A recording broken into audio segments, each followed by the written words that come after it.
Hi, welcome to Gabi School. This is the HTML pre-course. My name is Duran Ali. I wanted to introduce you to HTML.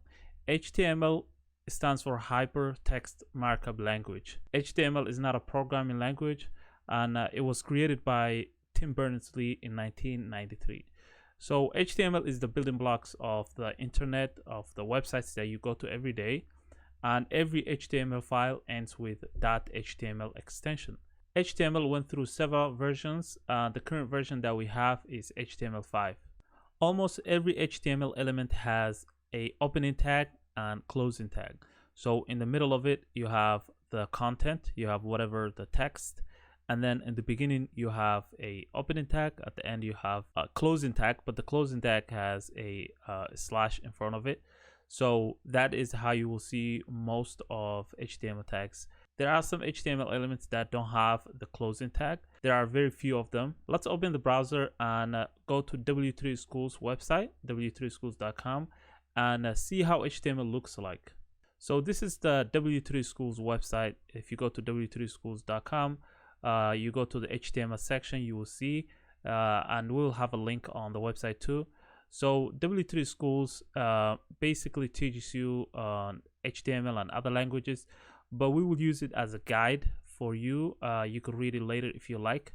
Some people like reading, but also you could just watch this video and you don't have to go to the website because HTML is just an introduction. It's very easy language to learn, and it's very important because it's the building blocks of the internet. Of the websites too. So what is HTML anyways? So HTML stands for Hypertext Markup Language.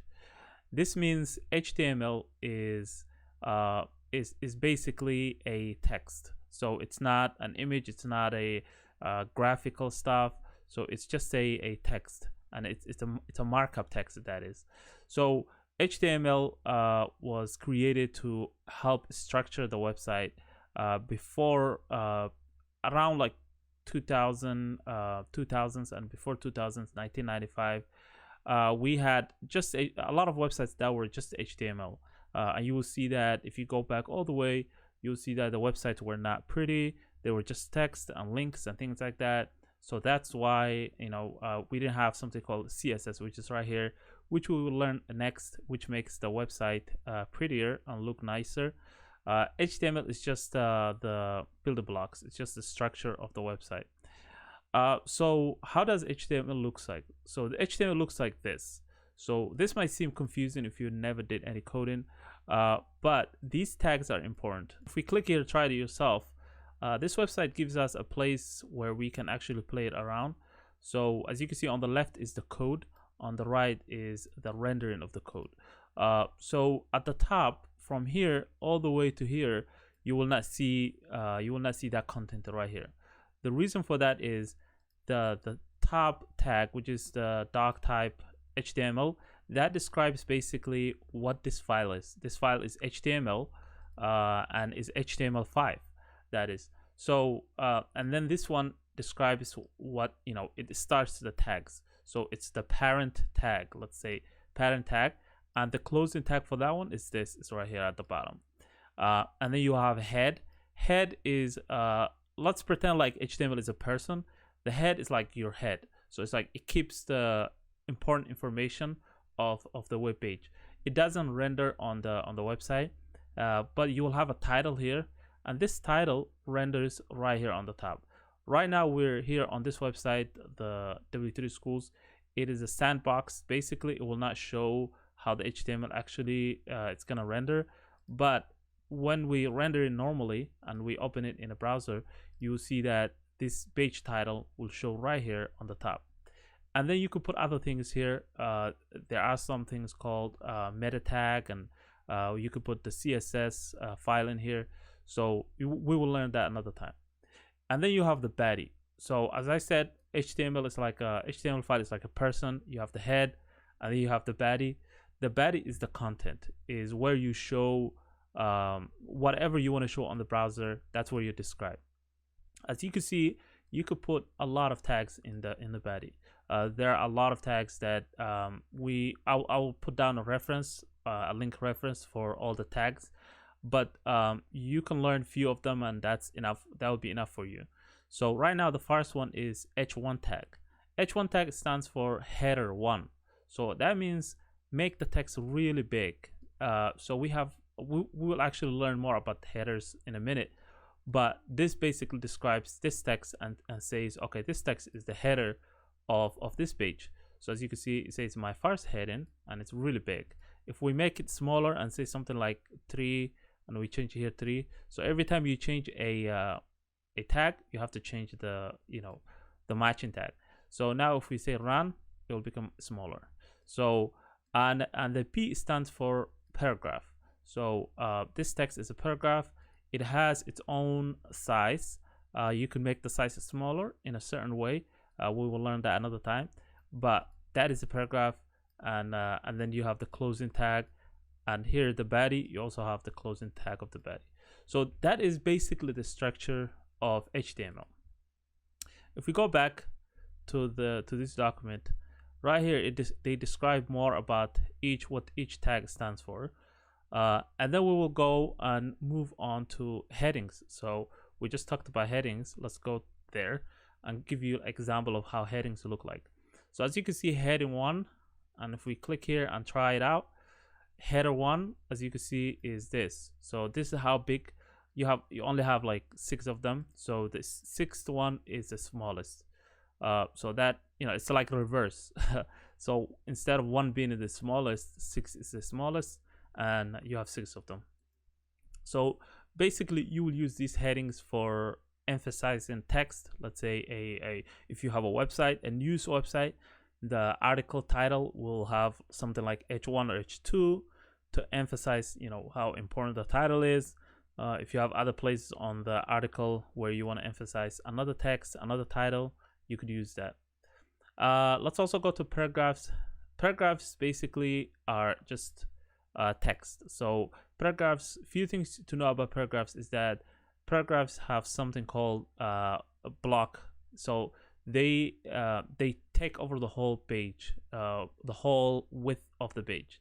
So let's as you can see here, this text, you assume that when we open it on the browser or the editor, you assume that this paragraph will stop right here and this will stop right here. But if we don't have a line break, it will just fill out the whole line.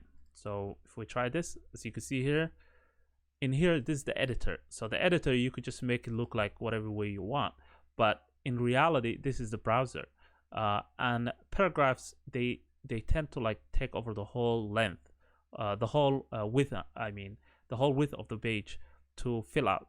So to make sure that it doesn't take over the whole page, you could have something called a line break or a break. So if you write BR within the code, it will break. So that's a break. It will break. So now we have this paragraph, and if we put another one here, PR, it will also cut the line right there. So that's how you break. It will not automatically break itself.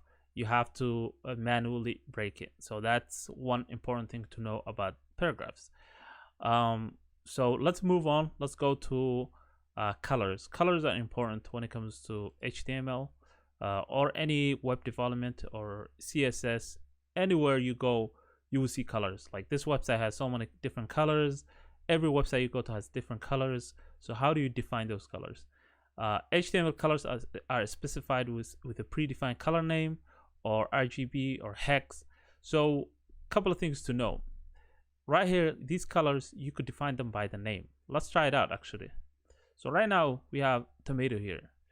I know some people haven't seen this, but imagine this is the background of this header is color tomato. So that's the background. So we're just defining it right here on background color. So this is the background color of this section. So right now tomato is the name of the color. If we put something else there, it will not work, and we just do that, it will not work. So the browser knows that tomato is a color. So we can also put red, which is the same. So the browser knows that the name of the color, the browser already has that. There's also something called hex. Hex are color code, so it's six colors. I'll show you right here. So let's go to hex. Actually, hex are like this. I'm sure you have seen it somewhere if you did any designing or anything like that. Hex are 6 characters, mix of numbers and letters, and they define a color. So this one is FF6347. That's red. So if you want to define red in hex, that's how you define. So we could just take this, copy it, and go back to here. Instead of having red, we could just put, you have to have the hashtag right here, or the pound sign for it to work. So right now, as you can see right there, it changed. So that is another way. So the first way was the names, and the second way is the hex. It has to be 6 or 3. Sometimes you could have 3 too. So you could have 3, but most of the time it's 6. And where do you get these characters and stuff? Where do you get? There are websites that actually define this and describe. You could just go to Google and type hex codes or hex colors, and you will find. Also here, right here, you could also find a lot of colors here. There are tools that will help you find the hex code that you like.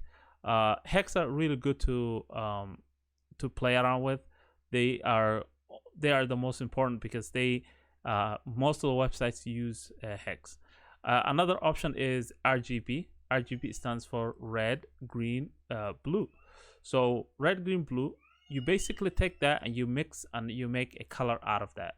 So you mix, so red, you have 256, let's say you have 256 of red. That is how thick the color is. So if you have 256, that means the color is full, or 255, let's say. The color is full and it's exactly the way you want it. If you make it less, it will dim, it will go down. And if you make this one full, 255, you will have blue. So that's how you define. So right here, as you can see, this is red, green, blue. So now if we make the red less, as you can see, it changes. And if we make the green less, as you can see, it has some blue. And if we make the blue 255, if we make this one 255, you could have that. And then if you make this one 255, you have a white. If you make all of them 0, you'll have black. So you have a range of the colors. So that's really important to know. And then when you're trying to put this in HTML, let's say we want to make it red. We just copy this code. You have RGB, and then you have the code right there. And instead of having this, we just replace it with RGB, and it will have the same exact color right here, as you can see. So that's how you define colors in HTML, and also in CSS, we will use the same thing. Another important thing to keep in mind is links. So let's go to links. Links are important because HTML stands for Hypertext Markup Language. So the hyper part means you move through pages. So you go from one page to another page to another page. That is the reason why HTML was kind of like invented, for you to connect to different pages and to have a web. That's where the web came from. It also came from the network, but when you hear about the web, that means the links are connected. So this website, within this website, you have a lot of links. So each link links to somewhere else. So links are extremely important when it comes to HTML. So links are found in nearly all websites, and that's, hyperlink. That's what they called. They are called hyperlinks. So this is the syntax. Syntax means basically how are you gonna make the link? How are you going to structure the link? So to structure a link in HTML, you will first define an angle bracket. So let's zoom that in. An angle bracket, and then you will type A. A stands for anchor. That means this is a link. So you're telling the browser, okay, get ready, this is a link. And then you will define an attribute. So this is called an attribute. This is called attribute. It's called href. Href, that's how it's pronounced most of the time. So href, and then equal to, and then you put the URL. URL means this is URL right here on the top. This is, it's the link. It's the link of the website. You put it right there. So that means this text, and then right here you will close it. You will close this A, the A tag, the anchor tag. That means this text within the two A's, it's going to be a link. So you could click it and then go to another website. So that is really important to know. And this is the example how it looks like. So right now you have A and then href equal to, and then quote, you put the link. So sometimes you can put a something called a relative link, but we will see that later. So this is a full link, and now you will close it right here with a quote, and then you will close with the angle bracket. You will write here whatever you want the person to click, and then you will close with the A. So if we actually test right now, as you can see, we already, let's zoom out a little bit so it looks nicer. So this is in paragraph, as you can see. So we have, you could nest different tags. So right here we have the paragraph, and we also have the A href, and we define the link. As you can see here, we have a link here. You could click it and it will take you to the homepage of this website. So links are extremely important. You could also define other things with the link. You could define the color, how it looks like. So right now here it looks different color, but when you click it, it's going to look another color, and that could be defined by something called this. I mean, it's a CSS, but we don't want to go right now to CSS. Let's keep it in HTML. So we have so the links have different attributes. So the first attribute we learned was href. So href is an attribute. Another attribute to learn is target attribute. Target attribute is really important. So target attribute, you can use it for different things, but the people use it for a specific, maybe two of them. So they use 2 attributes out of all this most of the time. So you will use either blank, or you could use something like top. I only have seen people using blank. Blank basically helps you when the person clicks the link, instead of, for example, right here, we click the link, it actually goes to the website right here. But if you want a new browser to open, if you want a new tab to open, you use a blank here. So if we change it here, we say target equal to, and then underscore blank. So and also so that's how you define it, and then we save.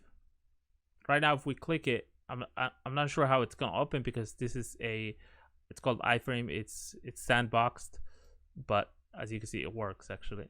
So that means if you add blank, target blank, that means it opens in a new tab in your browser. So that's links. That's how you use them. We'll talk more about links when we start the school, but we'll keep it at that. Another important aspect of HTML is images. We will do a quick overview of what images are, because you already have seen how to use links, and they're very similar to how you define links. So right now, right here we have image. We start with the tag img, and then you define a attribute, just like href. You define attribute, and then you put the link of the image. So the image has to end with the image extension, for example .jpeg, .png, something like that. Even PDF, you could have PDF too, but on PDF usually you make that a link. So if you have image, you could .gif, things like that. So when you define it, you also define something called alt. Alt helps you define what this image is about. You don't have to define it, but it's recommended to define it so that when the image fails or something happens, you can see. So let's actually see how this looks like. So as you can see here, we define image. Let's zoom in. We define image, and then we say source equal to, and then the image. So right now this image is within this website. So let's say the image is not on this website. You have to get the full link here. You have to get the HTTP or www. And then get the whole link of the image right here, and then you define your alt. So let's say the image fails. Let's delete that I, so it fails. So when the image fails and it doesn't load, the alt load it shows. So it says, oh, this image was supposed to be this, but it's not. So now if we go back and put I in here and we say that, it shows the image. And also when you hover over it, the alt shows sometimes, not all the time, but when you hover over it, it should show. You could also define a couple of things like the width and the height of the image. But as you have noticed, the image does not have a closing image thing. It doesn't have that. This is one of the tags that don't have a closing tag. So to keep that in mind, that's important to know. Another important aspect of HTML is called semantic HTML or semantic elements. So what is semantic element? Semantic basically means elements that make sense or make a meaning.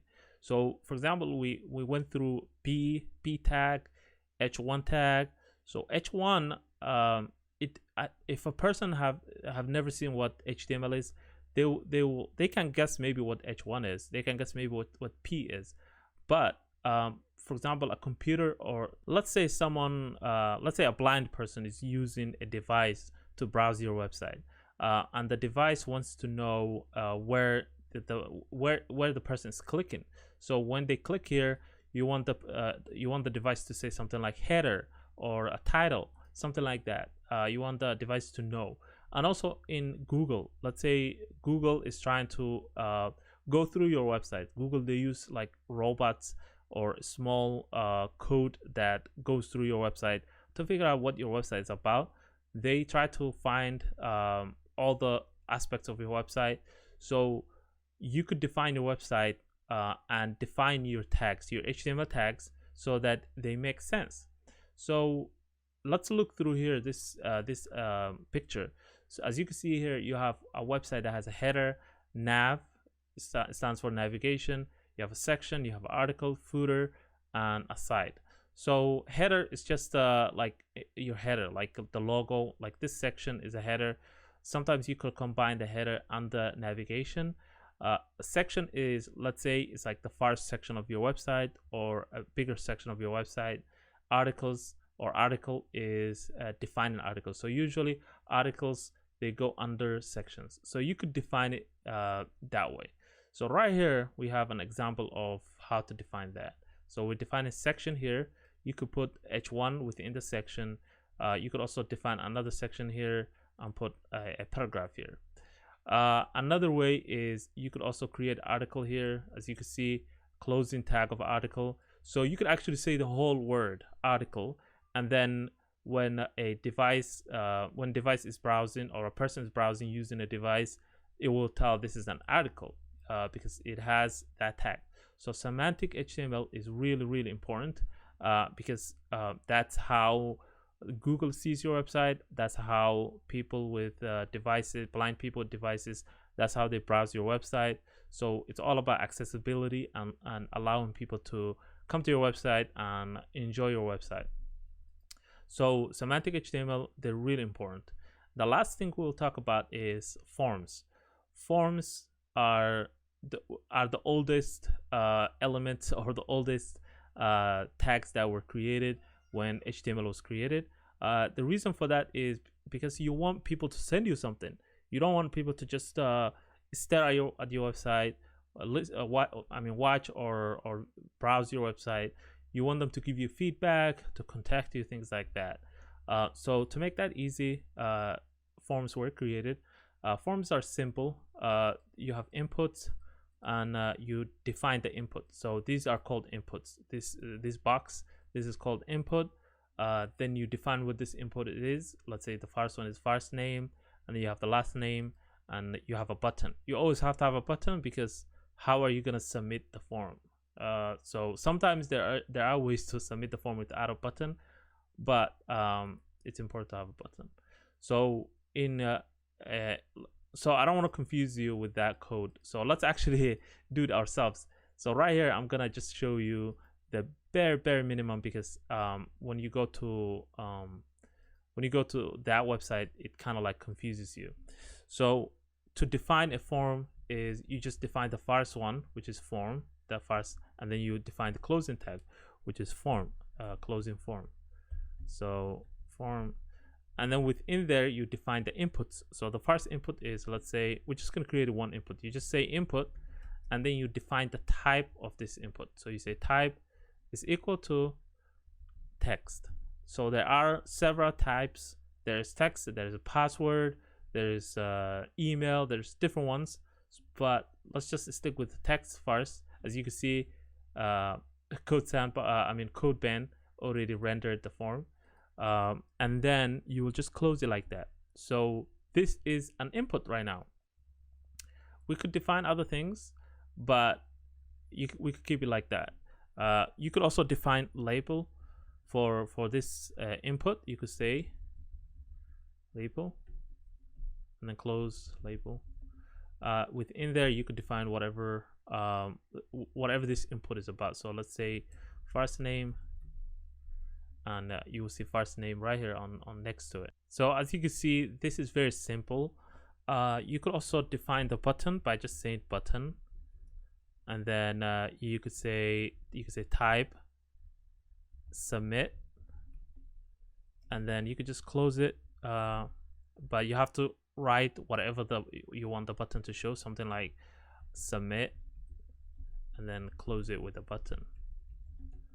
So as you can see right here, we already created a form. So now you could type your name and submit it, and you could add more here. Let's add another one. We could add another label here, label, and say last name, close label, and then another input. So type text, and then close it. As you can see, everything is smushed together. The reason for that is forms or inputs are inline. As you know, inline means they don't take the whole width of the page, so you have to break it. So we could break it by just typing here PR or BR, I mean, and that will break it so that we have a new line. And then also the button is on the same line, so we just say BR, and it will come to a new line. So as you can see, beautiful form. It's very basic. You already learned how to create a form. You could add other things. You could make it really nice, but this is the structure of a form. You could change the label here. So let's say we change the last one, and we change it to password, because you have seen that a lot. If you change it to password, and let's change the label to password. Let's see now the change that happens. So here we could type whatever, our first name, but right here when we type, it becomes a dots. The reason for that is because we have a password here. So that is, and also you could write here like a number or something like that, and it will just allow you to type only numbers. So you will learn more about the different types of inputs, but this is the basic of forms. So thank you very much for watching. You could go ahead and answer the questions now. Try to do your best, and see you later. Bye.